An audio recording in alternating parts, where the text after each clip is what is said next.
ರಂಗಭೂಮಿಯಲ್ಲಿ Rambo ಈ ಕಾರ್ಯಕ್ರಮಕ್ಕೆ ನಿಮಗೆಲ್ಲ ಮತ್ತೊಮ್ಮೆ ಸ್ವಾಗತ. ನಾನಿದ್ದೀನಿ ಗುಬ್ಬಿ ವೀರಣ್ಣ. ರಂಗಮಂದಿರದಲ್ಲಿ ಕೆಲವು ನಿಮಿಷಗಳಲ್ಲಿ ಶೋ ಕೂಡ ಸ್ಟಾರ್ಟ್ ಆಗಲಿದೆ.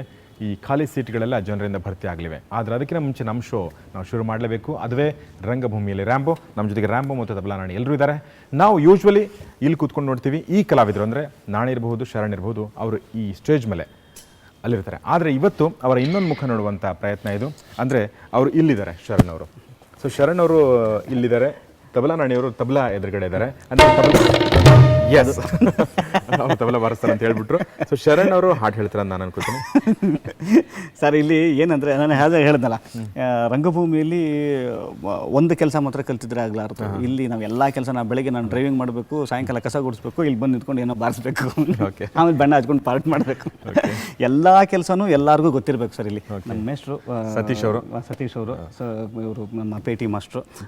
ಪೇಟಿ ಅಂದರೆ ನಾವು ಯೂಶಲಿ ನಾವು ಹಾರ್ಮೋನಿ ಮಾಸ್ಟ್ರಿಗೆ ನಮ್ಮ ಕಡೆ ನಾವು ಪೇಟಿ ಮಾಸ್ಟರ್ ಅಂತ. ಸರಿ, ಅವರು ಅಂದ್ಬಿಟ್ಟು ಅವರು ಡ್ರಮ್ ಸೆಟ್ಟು, ಅದಕ್ಕೆ ರಣವಾದ್ಯ ಅಂತ ನಮಗೆ ಅದಕ್ಕೆ ಮೈಕೆ ಬೇಡ, ಅದಕ್ಕೆ ನಾವು ಅದಕ್ಕೆ ಸುಮ್ಮನೆ ಅದೇ ಡ್ರಮ್ಸ್ ಅದು ಆ್ಯಕ್ಚುಲಿ ನಮ್ಮ ಕಂಪ್ನಿಗಳೆಲ್ಲ ಅದನ್ನು ರಣವಾದ್ಯ ಅಂತ ಹೆಸರು ಅದಕ್ಕೆ. ಯಾಕಂದ್ರೆ ಅದು ಶುರು ಆಯಿತು ಅಂದರೆ ನಮ್ಮ ಡೈಲಾಗ್ಗಳೇ ಕೇಳಿಸಲ್ಲ ಅಲ್ಲಿ, ಯಪ್ಪ ಸ್ವಲ್ಪ ಕಮ್ಮಿ ಮಾಡೋ ಮರ ಅಂತೀವಿ. ಸೊ ಅವ್ರ ಬಗ್ಗೆ ನಾವು ನಿಮ್ಮ ಇಂಟ್ರೊಡಕ್ಷನ್ ನಮಗೆ ಆಯಿತು. ತಬಲಾ ಮಾಸ್ಟರ್. ಸೊ ಇವರು ತಬಲಾ ಮತ್ತು ಈ ಕಲಾವಿದರ ಸಾಥ್ ಮತ್ತು ನಿಮ್ಮ ಗಾಯಕಿ. ಖಂಡಿತ. ಏನು ಹಾಡ್ತಾ ಇದ್ದೀರಾ ನೀವು? ನಾನು ಒಂದಿಷ್ಟು ನಮ್ಮ ಕಂಪ್ನಿಗಳಲ್ಲಿದ್ದಾಗ ಶುರು ಮಾಡಿದಂಥದ್ದು ನಮ್ಮ ತಂದೆಯವರ ಹಾಡುಗಳು ಅವೆಲ್ಲ. ಸೊ ಅದು ಯಾವುದೇ ಸಿನಿಮಾಗಳಿಗೂ ಕೂಡ ನಾವು ಉಪಯೋಗಿಸ್ಕೊಳ್ಳೋಕ್ಕಾಗಲಿಲ್ಲ. ಅದು ದುರದೃಷ್ಟಕರವಾಗಿ ಅದನ್ನು ಉಪಯೋಗಿಸ್ಕೊಳ್ಳೋಕ್ಕಾಗಲಿಲ್ಲ. ಕೆಲವು ರಂಗಗೀತೆಗಳು ಖಂಡಿತವಾಗ್ಲೂ 50-60 ವರ್ಷಗಳ ಹಿಂದಿನ ಟ್ಯೂನ್ಸು ಇವಾಗಲೂ ಕೂಡ ಮೆಲುಕು ಹಾಕೋಂಗೆ ಇರುತ್ತೆ ಸರ್. ಹೊರನೋಡಿ ಹೆಣ್ಣು ಕೊಡು ಅಂತ ಒಂದು ನಾಟಕ. ಅದರಲ್ಲಿ ನಮ್ಮ ತಂದೆಯವರು ಅಂದರೆ ಹೆಂಡತಿ, ಡಾಮಿನೇಟಿಂಗ್ ಹೆಂಡತಿ ಅವಳು. ಓಕೆ, ಯೂಶುವಲಿ ಇರ್ತಾರೆ, ಅಸಹಾಯಕ. ಈಗಲೂ ಇದ್ದಾರೆ ಸರ್. ಅನುಭವ ಮಾತು ಅಕ್ಕ ಕೇಳಿಸ್ಕೊಳ್ಳಿ.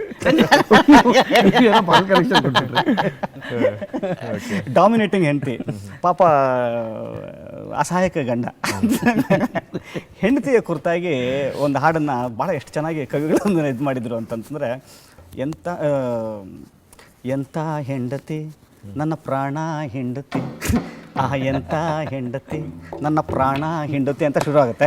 ಮತ್ತೆ ಒಂದು ಶುರುಚಿ ಕುಡಿ, ಹಾಗೆ ಇದು ಮೈಕ್ ಕೊಡಿ ನೋಡೋಣ. ಸುಮ್ಮನೆ ಒಂದೆರಡು ಸಾಂಗು. ಹೊರನೋಡಿ ಹೆಣ್ಣು ಕೊಡು ಅಂತ ಅಂದ್ಬಿಟ್ಟು ನಾಟಕದ್ದು ನನಗೆ ಜಾಸ್ತಿ ನೆನಪಿಲ್ಲ. ಬರುವಂಥ ಒಂದು 4 ಲೈನ್ಗಳು ಹಾಡ್ತೀನಿ. ಬಟ್ ನಿಮ್ಗೆ ಲಿರಿಕ್ಸು ನೋಡಿ ಸರ್ ಎಷ್ಟು ತಮಾಷೆ ಆಗಿದೆ ಅಂತಂತಂದರೆ, ಭಾಳ ನನಗೆ ಇವತ್ತು ಕೂಡ ಮೆಲ್ಕಾಡ್ಕೊಂಡು ಹೌದಲ್ವ, ಆವಾಗಿನ ಕಾಲದಲ್ಲಿ ಎಂಥ ಯೋಚನೆ, ಅದು ಎಂಥ ಆಳವಾದ ಯೋಚನೆ ಅಂತ ಅನ್ನೋವಂಥದ್ದು. ಒಂದು 4 ಲೈನು ಕೆಡ್ದಾಗಾಡ್ತೀನಿ. ನಾನು ಹಾಡೋ ಪ್ರಯತ್ನ ಮಾಡ್ತೀನಿ, ಕೇಳೋ ಪ್ರಯತ್ನನೇ ಮಾಡ್ತೀನಿ. ಓಕೆ. ಎಂಥ ಹೆಂಡತಿ ನನ್ನ ಪ್ರಾಣ ಹೆಂಡತಿ,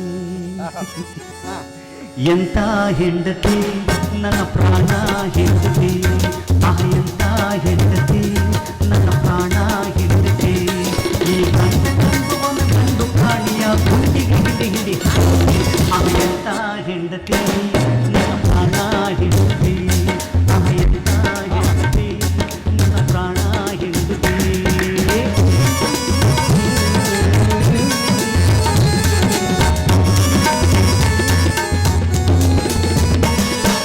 ಗಂಡನ್ನು ಬೇಕೆಂದೆನ್ನುತ್ತಿ ಇವ ಗಂಡನೆಂಬುದನ್ನು ಮರೆಯುತ್ತಿ, ಗಂಡನ್ನು ಬೇಕೆಂದೆನ್ನುತ್ತಿ ಇವ ಗಂಡನೆಂಬುದನ್ನು ಮರೆಯುತ್ತಿ, ಊರ ದೇವರನ್ನು ಪೂಜಿಸಿ ಈ ನನ್ನ ದೇವರನ್ನೇ ಮರೆಯುತ್ತಿ, ಎಂಥ ಹೆಂಡತಿ ನನ್ನ ಪ್ರಾಣ ಹೆಂಡತಿ, ಎಂಥ ಹೆಂಡತಿ ನನ್ನ ಪ್ರಾಣ ಹೆಂಡತಿ.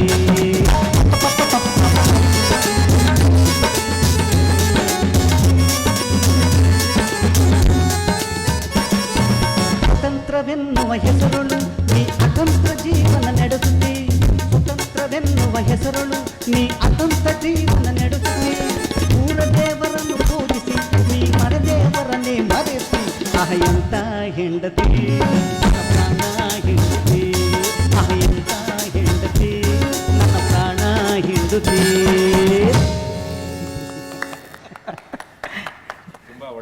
ಅರ್ಥಗರ್ಭಿತ ಹಾಡನ್ನು ಹೇಳಿದರೆ ಒಬ್ಬ ಅಸಹಾಯಕ ಗಂಡನ ಅಳಲನ್ನ ಒಬ್ಬ ಕವಿ ಪಾಪ ಅವ್ರೇನು ಅನುಭವಿಸಿದಾರೋ, ಅಸಹಾಯಕ ಗಂಡಂದಿರ ಪ್ರತಿನಿಧಿ ಅವರು. ಏನು ಸರ್ ನಮ್ಮೆಲ್ಲರ ಪ್ರತಿನಿಧಿ ಅಂತ ಹೇಳೋಣ? ಇಲ್ಲ ಇಲ್ಲ ಅಕ್ಕ ಈಗ ಹೇಳಕ್ಕಾಗಲ್ಲ, ಬೈಕ್ ಹೇಳ್ಬೋದು. ನೀವು ಅಲ್ಲೇ ಡೈರೆಕ್ಟ್ ನೋಡಿ. ಏನು ಗೊತ್ತಾ ಸರ್, ಇದು ನಮ್ಮ ಕಲ್ಚರ್ ಜೊತೆಯಲ್ಲೇ ಬಂದಂಥದ್ದು.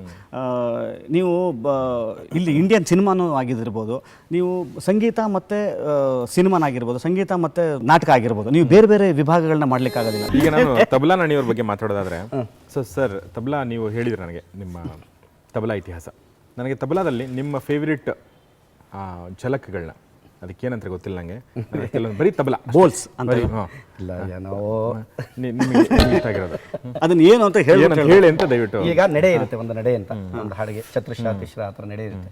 ನಡೆ ನುಡಿಸ್ಬಿಟ್ಟು ಒಂದು ಮುಕ್ತಾಯ ಕೊಡ್ತಿದ್ದಂಗೆ ಹಾಡು ಶುರುವಾಗುತ್ತೆ. ಕೆಲವು ಹಾಡುಗಳು. ಇನ್ನೊಂದು ವಿಚಾರ, ರ್ಯಾಂಬೋ ಅಲ್ಲಿ ನಿಮ್ಮ ನಡೆ ಬಗ್ಗೆ ಹೇಳಿ. ರಾಂಬೋದಲ್ಲಿ ನಡೆ ನಾನು ಹೆಜ್ಜೆ ಬರೋದೇ ಇಲ್ಲ, ಹಿಂಗೆ ನಿಂತಿದ್ರೆ ಮಾತ್ರ ನಿಂತಿರ್ತಾನೆ. ಜರ್ನಿ ಶುರು ಆಯ್ತು ಅಂದ್ರೆ ಬರೀ ಹಿಂಗೆ ನಡೀತಾನೆ ಸರ್ ಅವನು, ಬರೀ ಎಡ್ಬಿಟ್ಟು ಅವ್ರ ಮ್ಯಾನರಿಸಮ್ ಅವ್ನು ಹುಟ್ಟಿರೋದೇ ಹಂಗೆ ಹುಟ್ಟಿರ್ತಾನೆ. ಈಗ ಕೆಲವು ಸಾಂಗ್ಗಳು ಓಪನ್ ಶುರುವಾಗಕ್ಕೆ ಮುಂಚೆ ಒಂದು 8 ಬಾರ್ ನಡೆ ಬಂದ್ಬಿಟ್ಟು ಒಂದು 8 ಕೌಂಟ್. ಬಾರ್ ಅಂದ್ರೆ ಆ ಬಾರ್ ಅಲ್ಲ, ನಮ್ಮಲ್ಲಿ ಬಾರ್ಸ್ ಅಂದ್ರೆ ಒಂದೊಂದು ಕೌಂಟ್ ಲೆಕ್ಕ. ಒಂದು 8 ಬಾರ್ ನಡೆ ನುಡಿಸ್ಬಿಟ್ಟು ಒಂದು ಮುಕ್ತಾಯ ಕೊಡ್ತಾರೆ. ಕೊಡ್ತಿದ್ದಾಗ ಹಾಡು ಶುರುವಾಗುತ್ತೆ. ಅದೊಂದು ಝಲಕ್ ಚೆನ್ನಾಗಿರುತ್ತೆ.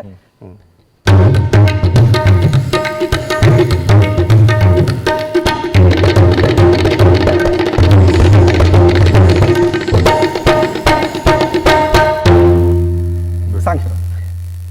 ನಿಮಗೆ ನಿಮ್ಮ ನೀವು ಬಾರಿಸ್ತಾ ಇರೋ ಟೈಮಲ್ಲಿ ನೀವು ಯಾವೆಲ್ಲ ಹಾಡುಗಳಿಗೆ ಬಾರಿಸಿದ್ರಿ? ನಿಮ್ಮ ಫೇವ್ರೆಟ್ ಯಾವುದಾಗಿತ್ತು ಸರ್? ಈಗ ನಾವು ಮನೆಯಲ್ಲಿ ದೇವ್ರನಾಮೆಲ್ಲ ಹಾಡೋರು, ಭಾವಗೀತೆಗಳು ಹಾಡೋರು. ಈ ಕಡೆ ಬಂದಾಗ ಬೆಂಗಳೂರಿಗೆ ನಾನು ಪ್ರಯಾಣ ಬೆಳೆಸಿದಾಗ ಜಿ.ವಿ. ಅತ್ರಿ ಅವ್ರ ತಂಡಕ್ಕೆ ಸೇರ್ಕೊಂಡೆ ಫಸ್ಟ್ ಆರ್ಕೆಸ್ಟ್ರಾಗೆ. ಅವರು P P Srinivas old hits ಎಲ್ಲ ಹಾಡೋರು. ಸಾಮಾನ್ಯ ಈಗಲೂ ಹಳೆ ಹಾಡುಗಳು ಹಾಡೋದು ಜಾಸ್ತಿ ಇದ್ದರೆ ನಾನು ಕೇಳ್ತಾರೆ, ಫ್ರೀ ಇದ್ದೀರಾ ಅಂತ, ಓಲ್ಡ್ ಹಿಟ್ಸ್ ಎಲ್ಲ ಗೊತ್ತು ಅಂತ ಹೇಳಿ ಕೇಳ್ತಾರೆ. ಆ ರೀತಿ ಸಿನಿಮಾ ಹಾಡುಗಳಿಗೆ ಜಾಸ್ತಿ ನುಡಿಸ್ಕೊಂಬಂದು ಮನೇಲಿ ದೇವ್ರು ನಮ್ಗೆ ತುಂಬ ನುಡಿಸ್ತಾ ಇದ್ವಿ. ಬೇಕಾದಷ್ಟು ಹಾಡೋರು, ಏನು ನನಗೆ ಹಾಡಕ್ಕೆ ಬರೋಣ, ನೀವು ಅದನ್ನು ದೇವ್ರನ್ನ ಮಾಡಿದ್ರೆ ನಾನು ನುಡಿಸ್ತೀನಿ ಹಾಡಿ. ನನಗೆ ನಮ್ಮ ನಾಟಕ ಶುರು ಆಗುವಂಥ ಸಮಯದಲ್ಲಿ ನಾವು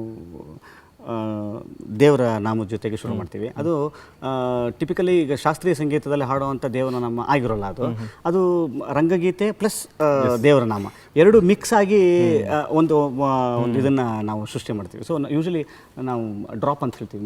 ಮುಂದಿನ ಫಸ್ಟ್ ಸ್ಕ್ರೀನ್ ನಾವೇನು ಬಿಟ್ಟಿರ್ತೀವಲ್ಲ ಅದಕ್ಕೆ ನಾವು ಡ್ರಾಪ್ ಅಂತ ಹೇಳ್ತೀವಿ. ಸೊ ಅದು ಈ ಹಾಡು ಮುಗಿದ ಮೇಲೇ ಡ್ರಾಪು ನಾವು ಓಪನ್ ಆಗೋದು, ಆವಾಗ ನಿಜವಾದ ಶೋ ಶುರು ಆಗುತ್ತೆ. ನಾವು ಅದನ್ನು ಒಳಗಡೆ ಇರುವಂಥ ಸಿಂಗರ್ಸ್ ಅಥವಾ ಈಗಲಿ ಮಾಸ್ಟರ್ಸು ಇವ್ರು ಹಾಡ್ತಾರೆ, ಇಲ್ಲ ಅಂತಂತಂದರೆ ಒಳಗಡೆನೇ ಅದನ್ನು ಪಾತ್ರಧಾರಿಗಳನ್ನೇ ಹಾಡುವಂಥದ್ದು ಅಭ್ಯಾಸ. ನನಗೆ ಹೆಂಗಿತ್ತು ಗೊತ್ತಾ ಸರ್, ಅಲ್ಲಿ ಸೈಡ್ ವಿಂಗ್ಸ್ ಅಂತ ಹೇಳ್ತೀವಲ್ಲ, ಇದು ಸ್ಟೇಜು, ಅಲ್ಲಿ ಸೈಡ್ ವಿಂಗ್ಸು. ಕೆಲವೊಂದು ಟೈಮ್ ನಮ್ಮ ಈ ತಬಲಾದವರು ಅಥವಾ ಪರ್ಕ್ಯೂಷನಿಸ್ಟು ಬೇರೆ ಕಂಪ್ನಿಗಳಲ್ಲಿ ಸ್ವಲ್ಪ ಸಂಬಳ ಜಾಸ್ತಿ ಅಂತಂದ್ರೆ ಹೋಗ್ಬಿಡ್ತಾರೆ ಹೇಳ್ದೆ ಕೇಳಿದೆ. ಸೊ ಅವಾಗ ಅಣ್ಣ ಇಲ್ಲೇಣ್ಣ ಮಲ್ಲಿಕಾರ್ಜುನ, ಅಣ್ಣ ಇಲ್ಲೇ ಇದ್ದ ಅಣ್ಣ, ಇಲ್ಲೇಣ್ಣ. ಅವಾಗ ಮೊಬೈಲ್ ಬೇರೆ ಇಲ್ವಲ್ಲ ಸರ್, ಫೋನ್ ಮಾಡೋಣ ಅಂತಂದರೆ ಏನಿಲ್ಲ, ಇಲ್ಲ ಅಣ್ಣ ಅಂತ ತಕ್ಷಣ ಮತ್ತೆ ಎಲ್ಲೋದ್ನಪ್ಪ ಅಣ್ಣ, ಅವ್ರ ಕಂಪ್ನಿಯವ್ರು ಬಂದಿದ್ರು, ಮೋಸ್ಟ್ಲಿ ಮಾತಾಡ್ತಾ ಇದ್ರು ಅಂದರೆ ಫಿನಿಶು. ಅಂದರೆ ನಾವೇ ಜಂಪ್ ಅಂತ ಕಾಂಗೋ ತೆಗೆದು ಒಳಗಡೆಪ್ಪ ಅಂತೀವಿ. ಅಂದರೆ ನಾನು ಅವಾಗ ಪಾತ್ರನೂ ಮಾಡಬೇಕು, ಒಳಗಡೆ ಬಂದು ಹೌದಾ. ಸೊ ಶರಣ್ ಮತ್ತು ನಮ್ಮ ತಬಲಾ ನಾಣಿಯವರ ಅವರ ಕಲೆಯ ಬಹುಮುಖ ಪ್ರತಿಭೆ ಅಥವಾ ಬೇರೆ ಬೇರೆ ಮುಖಗಳನ್ನ ನಾವು ನೋಡಿದ್ವಿ. ತುಂಬ ಚೆನ್ನಾಗಿ ಹಾಡು ಹಾಡಿದರು. ಸೊ ತುಂಬ ಚೆನ್ನಾಗಿ ಇವರು ತಬಲಾ ಬಾರಿಸಿದ್ರು. ಸೊ ಈಗ ಚಿಕ್ಕದೊಂದು ಬ್ರೇಕ್ ತಗೊಳ್ಳೋ ಸಮಯ. ಬ್ರೇಕ್ ನಂತರ ನಾವು ರಂಗಭೂಮಿ ಮೇಲಿದ್ವಿ, ಅದಾದ ನಂತರ ಇಲ್ಲಿ ಮ್ಯೂಸಿಕಲ್ ಪಿಟ್ ಅಂತಾರಲ್ಲ ಇಲ್ಲಿದ್ವಿ, ಅದಾದ ನಂತರ ತುಂಬ ಮುಖ್ಯವಾದ ಸ್ಥಾನ ಪ್ರೇಕ್ಷಕಂದು. ಆ ಪ್ರೇಕ್ಷಕನ ಸ್ಥಾನದಲ್ಲಿ ಕೂತ್ಕೊಂಡು ನಾವು ರ್ಯಾಂಬೋ ಚಿತ್ರದ ಬಗ್ಗೆ ಮಾತಾಡೋಣ. ಅದಕ್ಕಿಂತ ಮುಂಚೆ ಚಿಕ್ಕದೊಂದು ಬ್ರೇಕ್.